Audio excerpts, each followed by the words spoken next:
How you doing? I'm doing all right. Yeah? It's my old friend as well as our moderator tonight. You know, I imagine that there are many out in the audience this evening who have been wringing their hands for 15 or 16 months now, given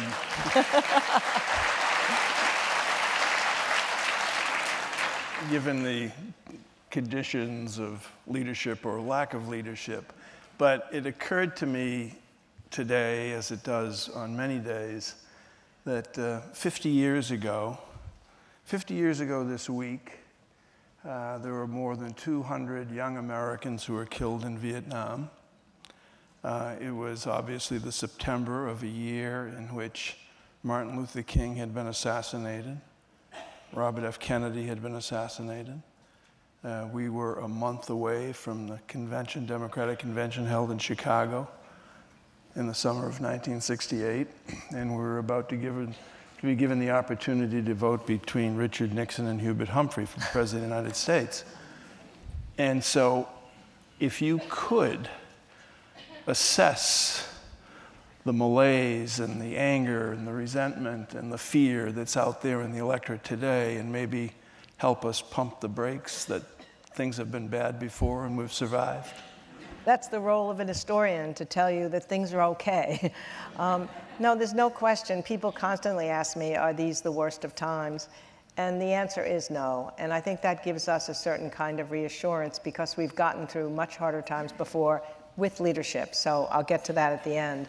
But when you think about what happened to Abraham Lincoln, when he came into office, the country had already split into, this whole country's existence as a United States of America was at stake. 600,000 people were soon to die in the Civil War. He said that if he had ever imagined how difficult those first weeks in office were, he would not have thought he could have lived through it. And then you take Teddy Roosevelt coming in the Industrial Revolution. The conditions really, in some ways, are like ours in the sense that the economy had been shaken up in the society by the Industrial Revolution. Big companies were swallowing up small companies. There was a lot of immigrants from abroad. The first time a gap had developed between the rich and the poor. There were lots of inventions, the telephone, the telegraph, the automobile. So a lot of people felt that life was moving too fast and that America didn't look like it looked before. And there was a populist movement. And luckily, Teddy Roosevelt came and was able to channel a lot of that emotions into reform that kept what had seemed at the time like a revolution was happening between the working class and the capitalists.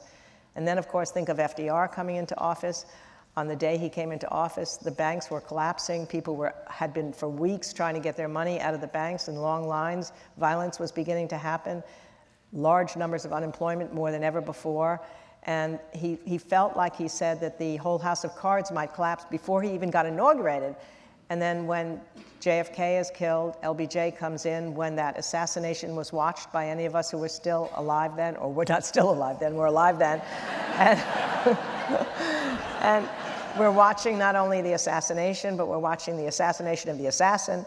And there's a fear that it's some sort of a conspiracy with Cuba or the mafia or Russia.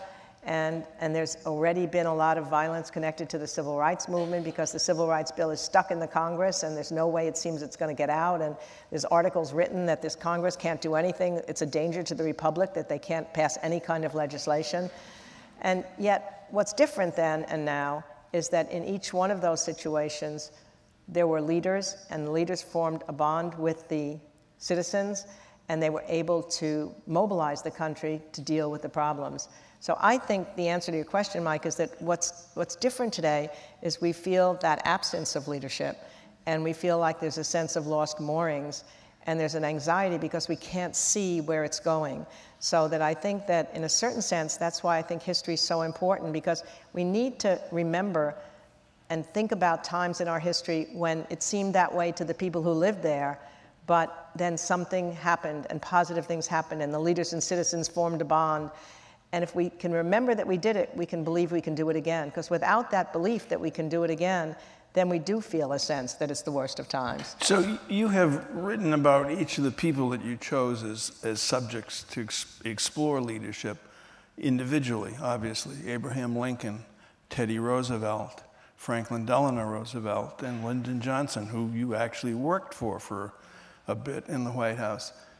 in the course of putting this together over 5 or 6 years, sitting in your little study writing longhand on yellow manila pads, the topic of leadership as it is associated with each of these 4 men, what surprised you, if anything? Did anything pop out at you? You've written, huge best-selling books about each of them, but did anything pop out and say, wow, I hadn't thought about it in that context? Yeah, more than I thought I knew these guys, and part of the reason why I wanted to do the study of their leadership was I just didn't want to have to get a whole new guy into the room.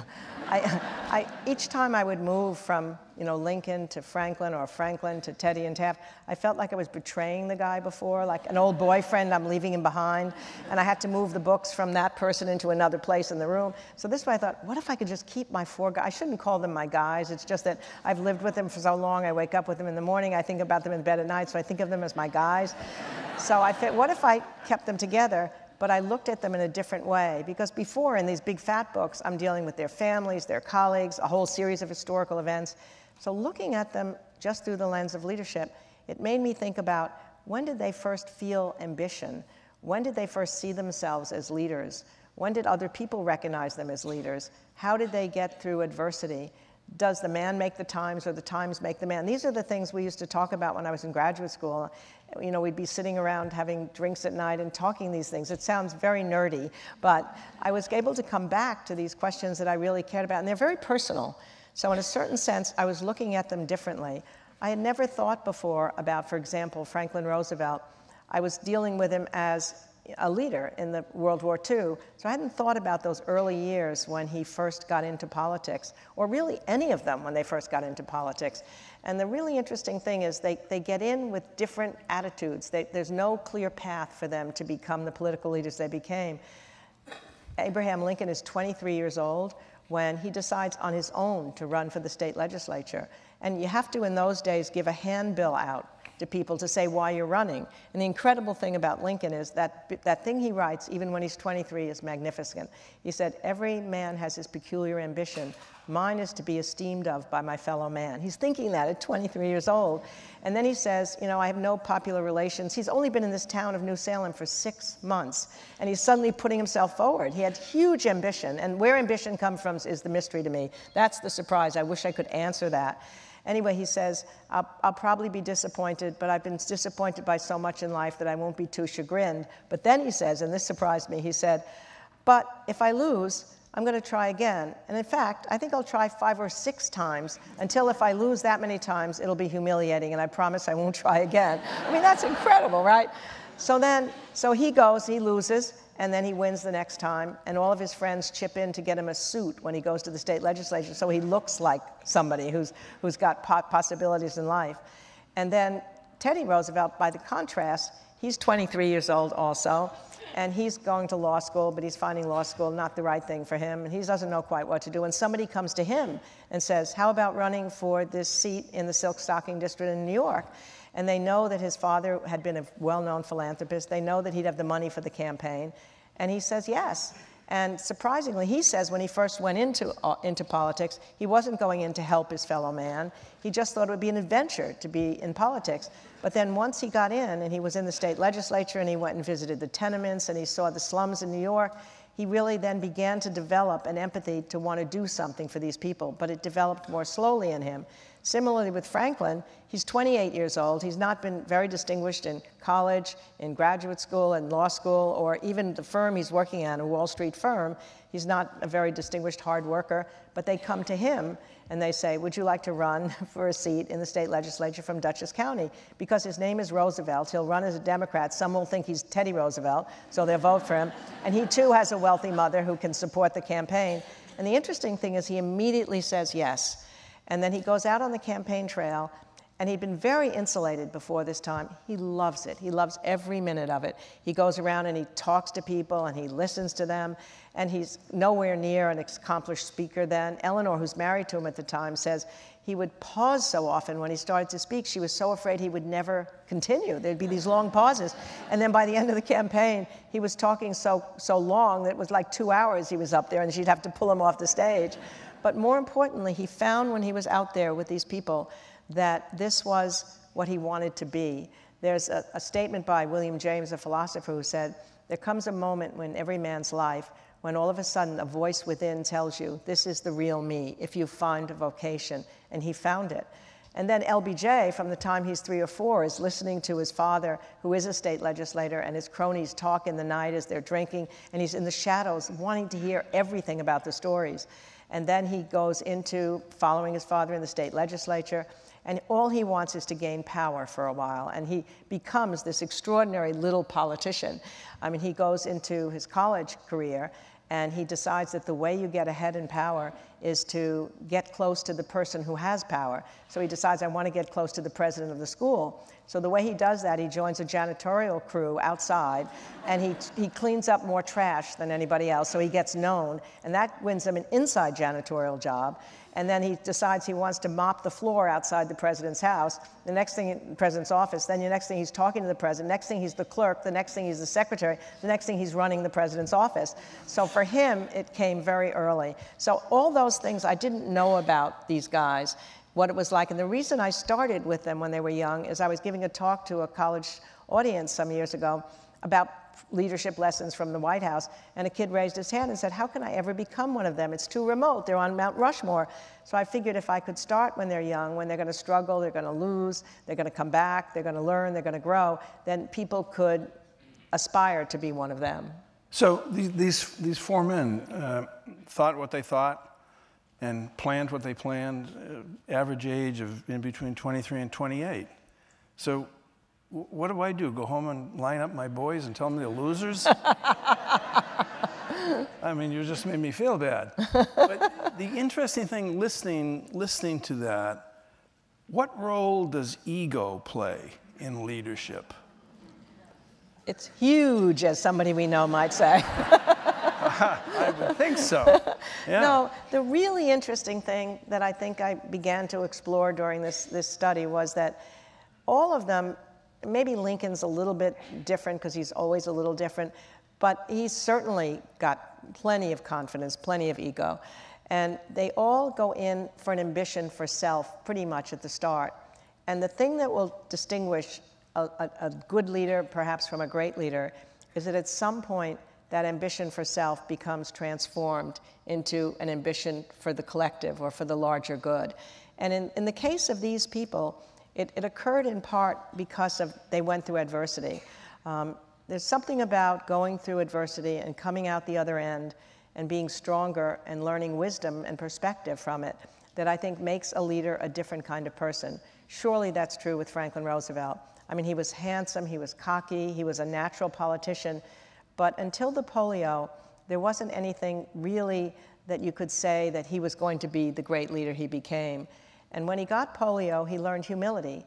I mean, again, humility doesn't mean humbleness. It means an awareness of one's limitations and an awareness that you're vulnerable like other people. And suddenly this athletic guy is struck with polio, paralyzed from the waist down, and it took him years to begin to learn to even be able to move around. He couldn't move anything from his waist down, so he would get in his wheelchair, ask to be lifted onto the floor of his library so he could crawl around for hours to strengthen his back and his chest.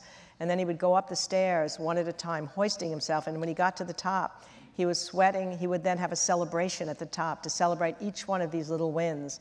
And then when he became the Doc Roosevelt at Warm Springs, when he developed the rehab center in Georgia, he would convince the other fellow patients that you've got to have joy in life again. It's not just enough to exercise ourselves in the pool. So they would play tag and water polo in the pool. He'd have dances in their wheelchairs. They'd play poker games. They'd have cocktail parties.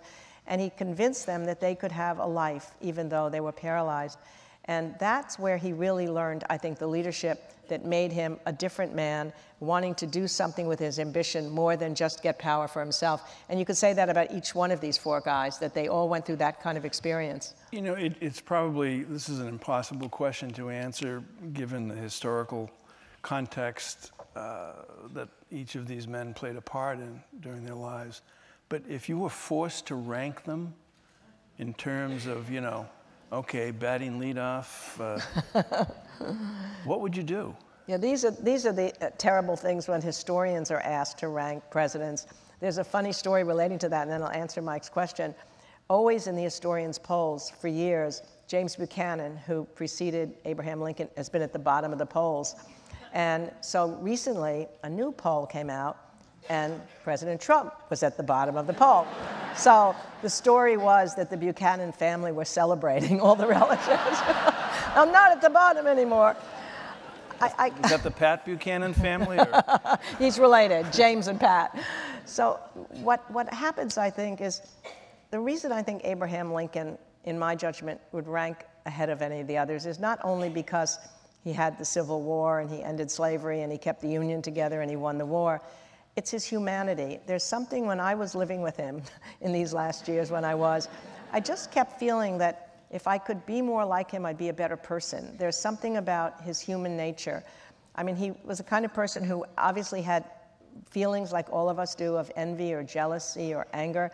But he said if you allow those feelings to fester, they'll poison a part of you. So I kept thinking when those feelings would rise up, Abraham Lincoln would say, stop, don't even think about these other things. There's this incredible moment when he had a run-in with this guy named Edward Stanton in the 1850s when they were both lawyers. And Stanton was nationally known, Lincoln known only in Illinois. Stanton had a case in Illinois, so they thought they need somebody of counsel who might know Illinois. Somebody comes and interviews Lincoln for the case. He's so excited he's going to work with this brilliant Stanton. And then at the last minute, the case got transferred from Illinois back to Cincinnati, where Stanton came from. So they didn't need him anymore, but they forgot to tell him. So he kept working on his brief all summer long. He goes to Cincinnati all on his own. He goes up to Stanton and the partners and said, let's go up to the courthouse together in a gang.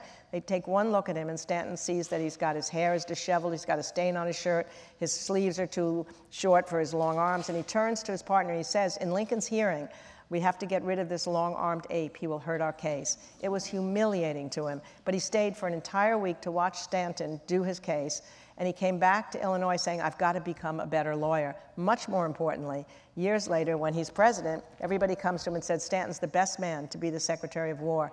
He's able to forgive him for all of that situation in the past because he knows he'll be the best man then. Compared to somebody who would never put a never Trump into the cabinet, he put him into the cabinet, that most powerful position, and Stanton came to love him more than anyone outside of his family. So I have to rank those kind of human qualities, his ability to forgive people, his sense of humor. I loved living with him because of his humor. I mean, I didn't expect that. I knew he was going to be a great statesman, but I had no idea how funny he would be. And I mean, he was so able. Somebody says to him immediately, Lincoln, you're two-faced, and he immediately responds, if I had two faces, do you think I'd be wearing this face? So I found myself laughing and being with him. So he would be first. I suspect that FDR would be second, and Teddy would be third, and Lyndon Johnson is always the outlier. I'm just so glad, though, that I was able to give him his due domestically in this book, which I think he deserves. I mean, think about what he did.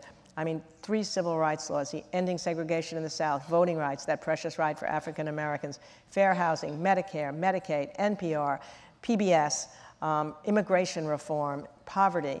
I mean, it was extraordinary what he accomplished domestically, and he was so sad at the end of his life, knowing that his legacy had been cut in two by the war in Vietnam. I saw that sadness in him. At the very end of his life, he gave a public speech, the last speech he would give, to this opening of the civil rights papers in the library. And he had said to me, if ever I'm remembered, I hope it'll be for civil rights. And civil rights was a critical issue, and he was great, the greatest president of civil rights since Abraham Lincoln. So he deserves to be remembered that way, too. In talking about qualities of leadership, and I'm not going to ask you to rank them anymore, but everyone here knows that we now live in a culture where we're surrounded with Twitter and Snapchat and Facebook and texting. And, 90% of the country doesn't know what it means to establish eye contact with another human being because they're staring at screens. One of the elements, it would seem to me, about leadership at any level, whether you're a Little League coach or President of the United States, is the ability to listen. Tell us about the abilities to listen of these 4 men. Oh, I think you're absolutely right. I mean, Lincoln used to have meetings in the White House in the morning where an ordinary person could come into the office and without any kind of an appointment ahead of time and tell him why he wanted a job as a clerk or a postmaster. This is the days before civil service. And he would listen to their stories. And after a while, his aides, Nicolay and Hayes, said, "You don't have time for these ordinary people." He said, "You're wrong.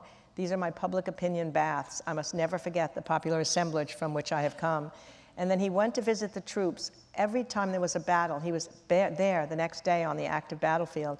He wanted to listen to their stories. He wanted to visit the wounded in the hospitals.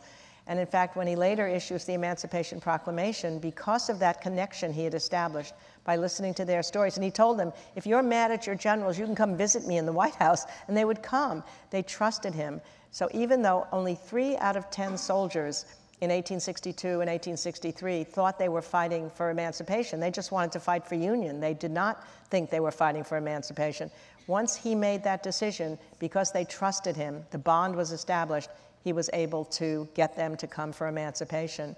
I mean, Teddy Roosevelt took whistle-stop train tours around the country, not just visiting states he had won, but visiting states he had lost. And he would stop for 6 weeks in the spring and the fall, and he'd just go to the local city. He'd listen to the newspaper editors. He'd listen to complaints. He would talk to the ordinary people who came, and then the train would pull away. And the fun story is that there was a moment when he would wave to everybody who was standing on the little village tracks along the way, and he was waving frantically at a group of people, and they weren't responding. He was getting a little depressed by it until somebody said he was waving frantically at a herd of cows because of his nearsightedness. Little wonder that they didn't respond. And FDR loved having people into the White House. I mean, he couldn't go around the same way. So he sent Eleanor around the country, and she was gone 200 days a year, listening to people, talking about the New Deal programs, which ones were working, which ones were not working.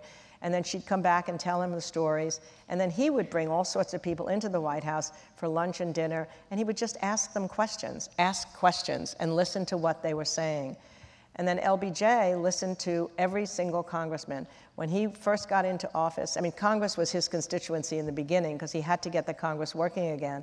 So when he first came into the presidency, that first 6 months, every single congressman, not just the leaders of Congress, came in and had dinner with him at the White House. Lady Bird would take the spouses on a tour of the mansion, and he would listen to them and tell them, listen to what they were feeling, get information, get intelligence about where the bill was, at what point in what committee it was. And he would call the congressman up at 9 in the morning, at 12. He'd call the senator at 2 a.m., and he said to them, and the senator, "I hope it didn't wake you up." The senator said, "No, I was just lying here hoping my president would call," looking at the ceiling. But I think that's it's a critical quality, because you can't absorb the country through the newspapers, through the polls, through what other people are telling you. You have to have a feel for people, and you can only get that by listening to them. So you lived with these 4 men for years, as you wrote about them. Obviously, each of these men had great ambition. But to become a true leader of a nation, there has to be a point where the personal ambition, the drive that you have to attain the office that you hold, the larger ambition becomes the growth of the country and the betterment of the nation that you represent. Can you pinpoint or talk about when this occurred with each of these men? Wow, that's a really good question. I mean, part of it depends upon the challenge that they're facing with, so that when they're in office, each one of them had a big challenge, which allows them to have a larger stage on which to use their leadership. But there's a personal moment in their lives, I think, when, and as I said earlier, it has to do with adversity. I mean, at a certain point, when Lincoln was in the state legislature, and he had promised his constituents that he would bring infrastructure projects to Illinois so poor farmers could get their produce to market. And he became the huge sponsor of this big $1 million bill to do it. The state went into a recession, and the projects were half finished, and he was responsible, and he fell into a depression because he hadn't kept his word to these people. And his colleagues came, and they took all knives and razors and scissors from his room, fearing he would kill himself. And he said then, "I would just as soon die, but I've not yet accomplished anything to make any human being remember that I have lived." So bizarrely, he had that desire early on to want to make a difference in people's lives. It's hard to know where it came from, but as Teddy Roosevelt once said, But if there hadn't been a war, we might not have known who Abraham Lincoln was. I'm not sure he's right. Everybody who knew him would have known that. But he had a stage on which all of these qualities he had, persistence and mercifulness and mercy, were able to be brought together in that moment. But he saw that earlier. Teddy Roosevelt, as I say, I don't think until he had, what happened to him is his wife and his mother died in the same day in the same house here in New York. His wife was having a child. The mother came to take care of the child, and the mother had typhoid fever at 49 years old, died. His wife died that day in childbirth. And then he goes out to the Badlands in a state of depression. They all suffered from depression, interestingly. And he rides his horse 15 hours a day. And he decides after that, I'm not just going to move up. Before that, he had a dream. I'll be state legislator, state senate, congressman, governor, maybe president. But now he realized that there was fate. Fate had dealt his life an entirely different place than he thought it would be. So he decided, I'm just going to take each job and do the best thing I can at it, even if it's not an upward climb. So he became civil service commissioner, he became police commissioner, he was a soldier in the army, and then he became assistant secretary of the Navy, and then he becomes governor and eventually vice president, which he hated, and then president. And once he got in, these challenges were so big for him in the industrial order that he came up with this idea that I can be an instrument of fairness. And that was the square deal, the idea that it would be for the rich and the poor, the wage worker and the capitalist. And once he got some legislation through that made child factories undone, that regulated the railroads, that broke up some of the big companies, you felt that sense of fulfillment. My God, I've done something that's changed people's lives. And then you want more. And that's when the ambition deepens, I think. So let's stick with ambition for a few more minutes here. Three of the men achieve great things. All four achieve great things, actually, but three of them, they die, and they're left with, in their minds, before they die, with what they think their legacy might be. But Lyndon Johnson is really interesting, a man of enormous ambition, enormous appetite, tremendous leadership skills as Senate Majority Leader, and then when he assumes the presidency, the Congress in 1964 was overwhelmingly Democratic, and he achieves these enormous pieces of successful legislation that transform the country, still today transform the country in part. And yet while he's alive, while he's in office, does he see his legacy just slipping through the fingers because of Vietnam? And how did he react to that? You were there. No, absolutely. I mean, I think many of you know the story of how I ended up working for him. I was 24 years old, a graduate student at Harvard, and I got selected as a White House Fellow, this fabulous program, still existing today. And we had a big dance at the White House. He did dance with me, not that peculiar. There were only 3 women out of the 16 White House Fellows. But as he twirled me around the floor, he looked directly in the eye. He sort of bunches right up against you. You could hardly breathe the way he violated normal human space. And he said, you're going to work directly for me in the White House. But it was not to be that simple. For in the months leading up to my selection, like many young people, I'd been active in the anti-Vietnam War movement, written an article with a friend of mine, and it suddenly came out in the New Republic 2 days after the dance in the White House, and the title was How to Remove Lyndon Johnson from Power. So I thought he'd kick me out of the program. Instead, surprisingly, he brought me down there. He said, if I can't win her over in a year, no one can. So I did end up working for him in the White House, and then accompanying Mr. Ranch to help him on his memoirs, the last years of his life.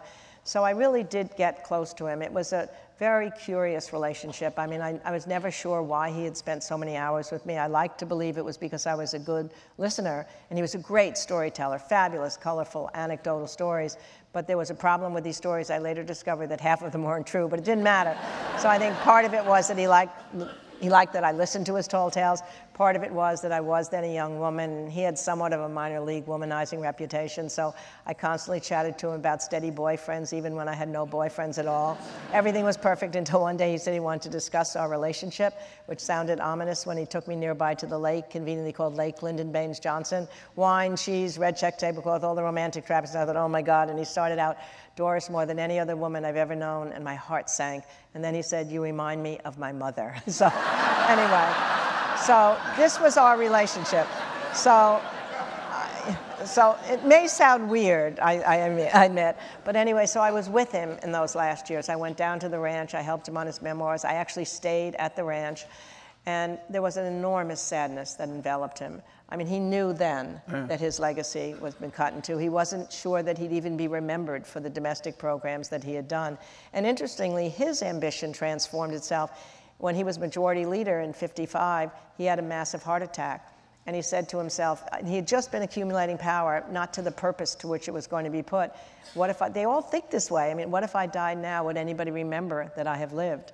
And that's when he began to have civil rights in the Senate and then become the person he became in the presidency. But when we talked, we would take these long walks up to his birth house where people would go and see where he'd been born. And he was imagining somehow that he was going to be able to have people remember what he had done. But he didn't believe it. So, I mean, I would try and tell him, don't worry, I'll put a question on you on every exam at Harvard, and they'll have to remember who you are. And he said, you're not listening to me. I haven't done it.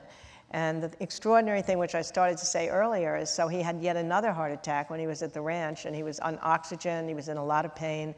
And this is months before he died. And they opened the civil rights papers in the library, and he wanted to go to give a speech. And the doctor said, you can't go, you're not in shape to go. And there was a huge ice storm in Austin that night, and he insisted on going. And the chauffeur is driving him, he's not driving him fast enough. He takes the wheel, even though he hasn't driven in 6 months. He gets up there, he comes up the stairs, and he has to pop a nitroglycerin pill into his mouth with the pain. And he gives a wonderful speech. He talks about, you think we did a lot, we haven't done anything.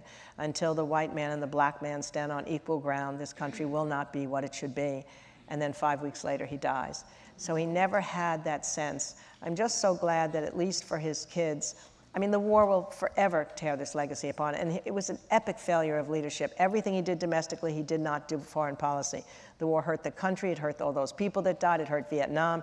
There's no excusing the fact that he conducted the war in a terrible way. But then there's this other person over here who did all those other things. So it was an extraordinary experience to be with him and to see that sadness. I'd like to think it created an empathy in me for all the other leaders that I wrote about later who would all have scars, not a scar as big as LBJ's, but instead of judging them from the outside in, I felt like I was trying to get to know them from the inside out. And that's the difference he made in my life. You know, one of the elements of leadership that you point out in the book is ruthlessness. And I think most people here, you know, would think of Lyndon Johnson and say, oh, you could see him being ruthless. But they were all ruthless, in a sense. No, I think you have to be. I mean, I think what's interesting about what you're questioning me in certain ways is that they all have to be ambitious. Ambitious is not a bad thing. It's the drive for success, depending on how the ambition is put. Ruthlessness, depending on what it's for. If you have to be tough with people and you have to be able to bend them to your will to get something good done, then yes, then that's probably a necessity too. I mean, who is it? It's your old friend Tip O'Neill, right? Politics ain't beanball, or somebody who says that, right? Oh, I think that was... oh, what's his name? We know that guy. Tip said all politics is local, but... Yeah, that's true. Well, there's somebody else that says not bean... I can't see Tip ever having uttered the word beanbag. Probably so, but yeah. I think you're right. I think you're right. I mean, they do share certain qualities. There's a family resemblance, I think, of these people in terms of patterns of behavior. I mean, I was talking to Mike earlier.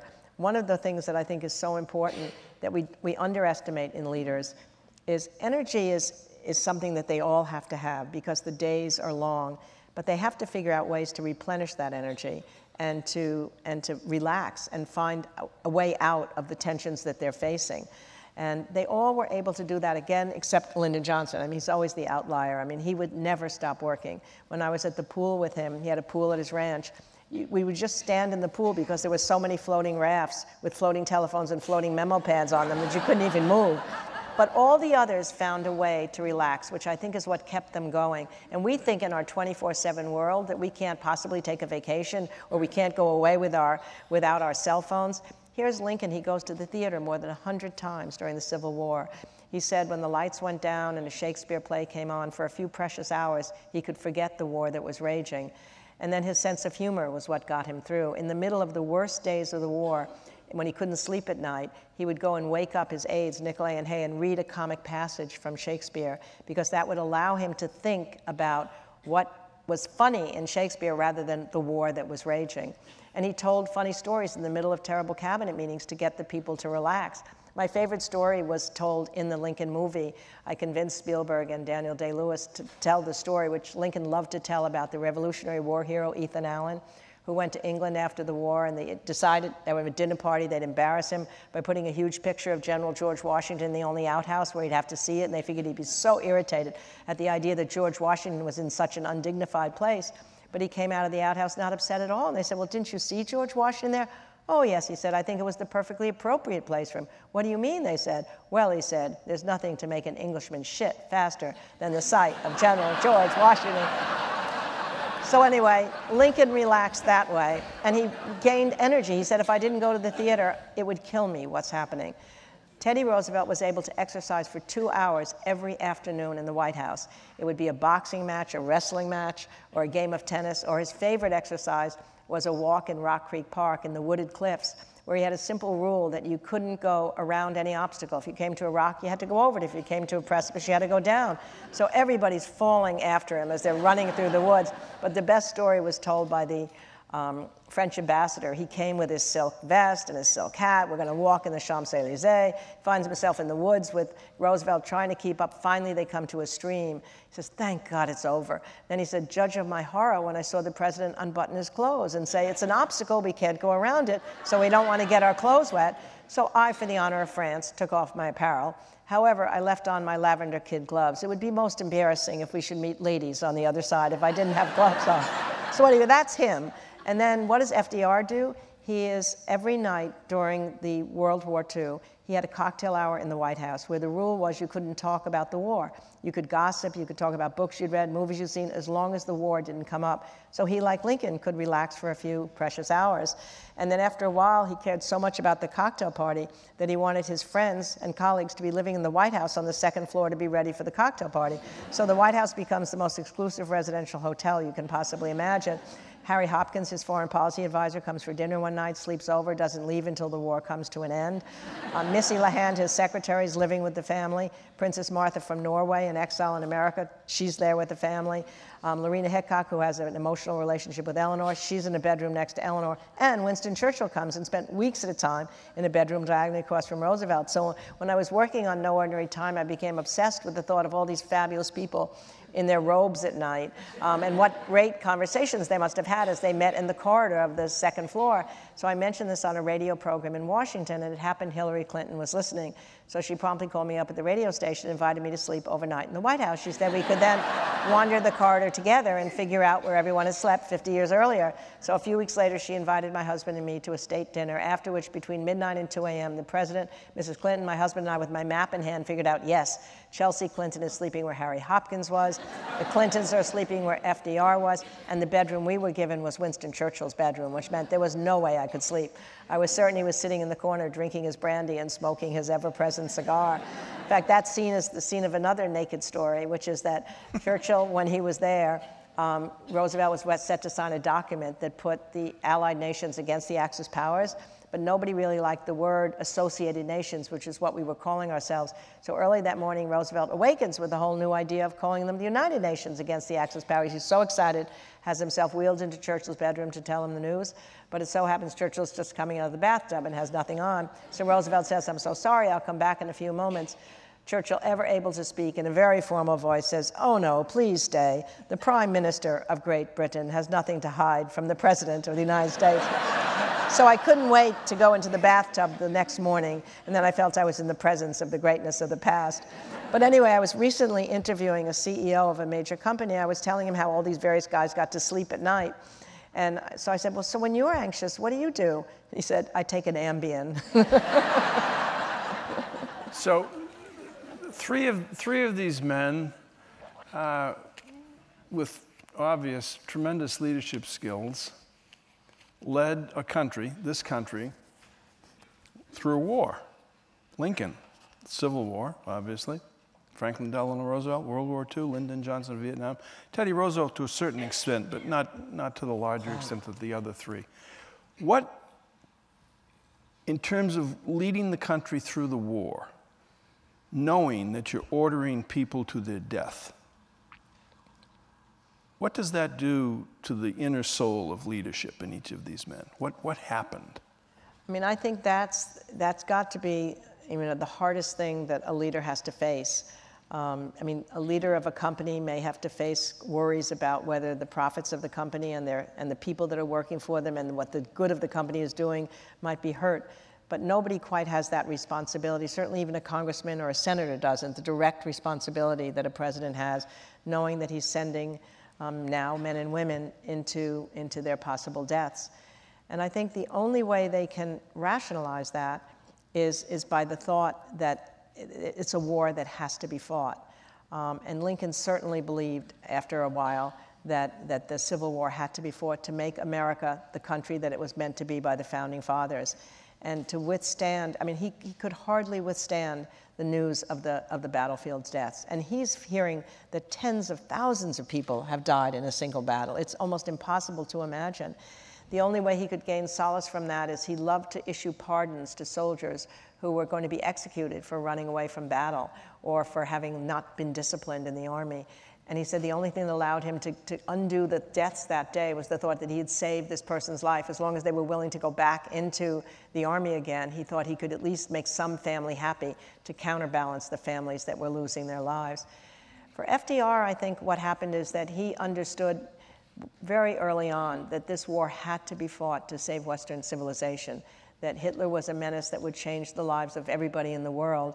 And somehow then you can allow yourself to know that these men are going into battle. But even so, when he was waiting, for example, for the news from the first engagement in North Africa, and he knew that he was going to be called, when he went to get the phone call, his hand was shaking because he was so nervous of whether he would hear. Similarly, at any kind of a battle, when they were waiting for what was going to happen, they felt it. It became part of their own person.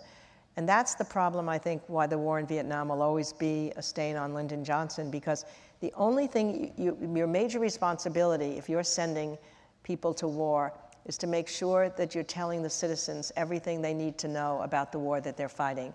They have to be aware of the stakes of the war. They have to be aware how the war is going.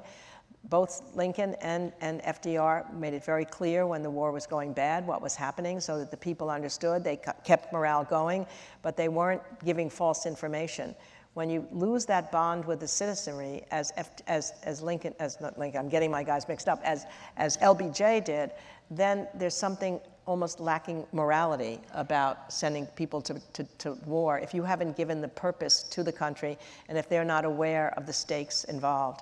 And that's the important thing that you have to do as a leader. So it's a tough business, this business of being a leader in a war. And similarly for the generals, and as it is, and they're even closer to it in a certain sense than the president. It's audience participation time now. It's audience participation time. It will come. We have some selected questions from the audience. Here's a good one. Of the 4 presidents you write about in the book, which one would you want leading the United States right now, today? It's a great question. Which one would I want leading the United States right now? I think actually that the person who could handle things the best would be Teddy Roosevelt, mainly because he could tweet if we had to. I mean, he had all those sayings. He was so quick on his feet, speak softly and carry a big stick. Don't hit unless don't hit unless you have to, but then hit hard. He would be a fighting spirit, but be fighting on the part of the people, truly fighting on the part of the people. In the contrast, I think, between The Art of the Deal, which Mr. Trump wrote, and then The Square Deal, which was Teddy's signature program, was in The Art of the Deal, what Trump says is that it's pure crap, he said, to think that a good deal is when both sides win.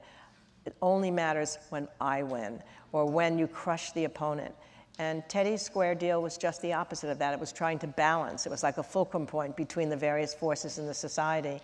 And I think he also understood the importance of what loyalty really meant. He kept on McKinley's cabinet, and they were more conservative than he was. And his friend said, how can you trust them to be loyal? Because they probably might not be loyal to you. And he said, it's not loyalty to me that matters. It's loyalty to the work, to the country.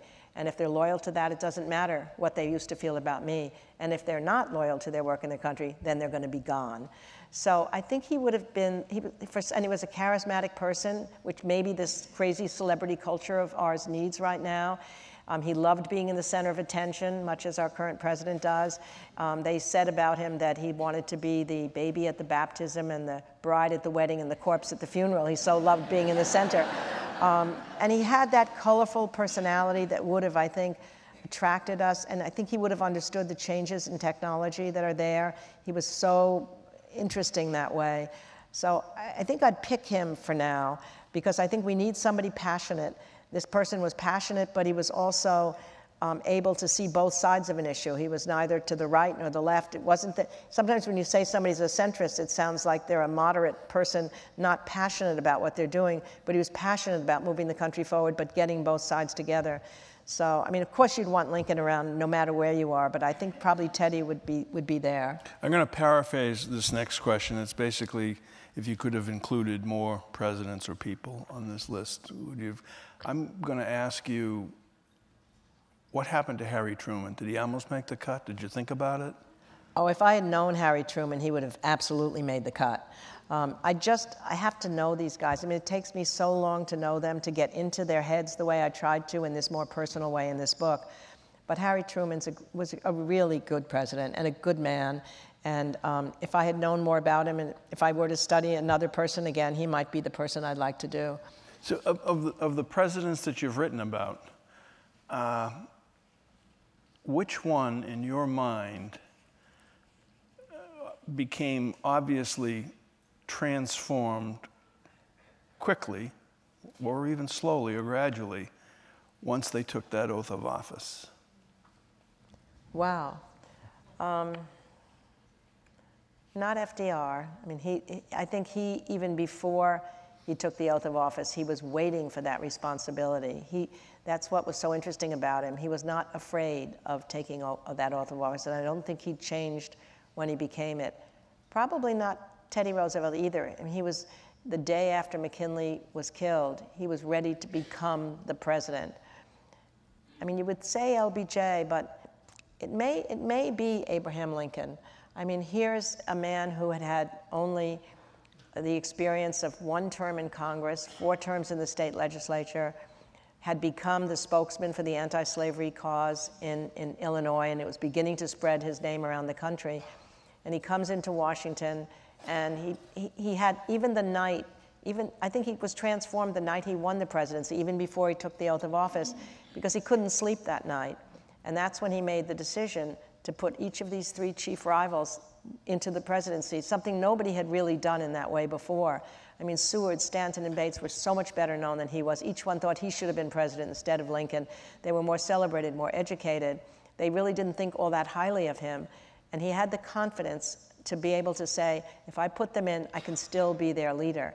And he did. And by making them part of his team, that absolutely changed his ability, I think, to lead the country. And he takes the oath of office. They're all in place then. And they become, originally, they think they're going to run things and he'll be a figurehead. But right from the start, he understood that he was their leader. And he was able to corral all of them into becoming a team, a mission. And they represented conservative, moderate, liberal philosophies. So if he could keep them working together on the same way, he could keep the country together. But then again, my old friend Lyndon Johnson might have said it in less noble language than Lincoln did. Lincoln said, these are the strongest and most able men in the country. I need them by my side. The country is in peril. Lyndon Johnson would say it's better to have your enemies inside the tent pissing out than outside the tent pissing in. You know, yeah, that's also true. And how would you know, sir? In any endeavor. But on the eve of the election in 1960, Jack Kennedy appeared at a massive rally at the Boston Garden. And Teddy White writes about it in Making of the President in 1960. And one of Jack Kennedy's closest aides then, and for a long time after, was a fellow by the name of Dick Donahue from Lowell, Massachusetts. And he looked at all the aspiring politicians surrounding Kennedy that night on the stage. And in an aside to Kenny O'Donnell, another Kennedy aide, Dick Donahue said, look at them, look at them. They're watching him, they think it's a trick. They think he has a trick. So of the 4 that you write about, which one do you think was the most natural of leaders? You want to get a clock going tick-tock? I don't know. I don't know if I know that answer. I mean, I think the person who got the most joy out of it was probably FDR. He just loved being with people. He loved, somebody said to him at one point, why would anyone want to be president with all the pressures you're under? And he said, why wouldn't anybody want to be president? It's the greatest job in the world. You know, there wasn't a sense at all of his melancholy about the difficulty of the circumstances. Lincoln took a real joy in a lot of moments of the presidency, particularly on the last day of his life when he knew the war was coming to an end and he had already begun to deal with how to bring the South back into the Union with a certain humanity and forgiveness. But you can't say that he was happy being president. LBJ certainly wasn't. Teddy Roosevelt loved it with pretty much every fiber of his being, and he had a pretty good time, and he was natural at it. But I would say the most natural politician probably was FDR. Yeah. I would love to have known him. Oh my God, that's why I just feel so bad that the one thing I keep thinking about is that in the afterlife there's going to be a panel of all the presidents that I've ever studied, and every single one will tell me every single thing I missed about them. And the first person to scream out, though, will be Lyndon Johnson. How come that damn book on the Kennedys was twice as long as the book you wrote about me? But, you know, to go back to your other question about, you know, what they feel when they take the oath of office, or later, what they feel about their accomplishments, what Lincoln said, I think, is so true. Somebody said to him, you know, they called him the great liberator. He said, that's not right. The anti-slavery people did it all. Each one of these presidents would not have become what they did without a movement from the citizenry. The anti-slavery movement was underneath everything that became the Republican Party, that became Lincoln's foundation. The progressive movement was critical in what both Teddy Roosevelt and FDR were able to accomplish. The civil rights movement for Lyndon Johnson, the women's movement, the gay rights movement, the environmental movement, which is, I think, a really important thing for us to understand right now. As anxious as we may all feel, we're looking for who's the leader out there. The answer is not who the leader is out there. The answer is what we as citizens do right now. If we can band together, if we can, we need a political revolution in this country. It's not just getting a matter of having a different president. Something's not right about our electoral system. There's something that needs to be changed about the campaign financing, the poison that it's doing to our system, about congressional districting, about the fact that not too many people have been involved in voting as they should be. The signs of activism should give us hope that there's young people that are marching around. There's more women running for office now than ever before. And it's pretty, as long as we can realize that there are things we can do, there are changes that can be made in our political system. It doesn't have to be that these two parties can't talk to each other in Washington, that they see each other as the other. As FDR said, problems created by man, by people, can be solved by people. We can't quite see how we've gotten into the system now where the habits are so bad, the language is so uncivil, the words don't mean anything, there's alternative facts, there's lies, there's every day there's breaking news of something else that's happening, which is assaulting our sense of self. But it doesn't have to stay this way. It's like you've been in a war too long, you forget what peace is. We've been in this situation now too long now, not just through Trump, but in previous, you know, for a while now, the politics in our system is not working to produce any kind of bipartisan legislation or any kind of working together. But there's got to be answers to all that. And I think what these guys would tell us is it's not in us to find the answers. It's in the citizens and the movements that we're creating. And that's my hope, things springing up right now, that when I feel optimistic about where we're going in this country, it's in us rather than in just some mythical person we're going to find out there who will hopefully be there when we ask for him or her. So Doris is going to be signing books in a few minutes because we've come to the conclusion of this hour. Oh, no. Yeah. But before we leave, one final request from you. You have a son who fought for this country in Iraq. You had a husband. You still have a husband, in my mind, in your mind, who wrote one of the greatest speeches any president has ever given, Lyndon Johnson's "We Shall Overcome" speech, which if you ever get a chance, when you go home tonight, Google it and read it, because it will resonate with you even today, much more so today, perhaps, than when it was given. When we go outside of this building, it'll be dark out. I want you to look at this audience and tell them that tomorrow the sun will come up and that the country is stronger than any one individual in office today. You could not say it better. Absolutely. Okay? All right. Thank you.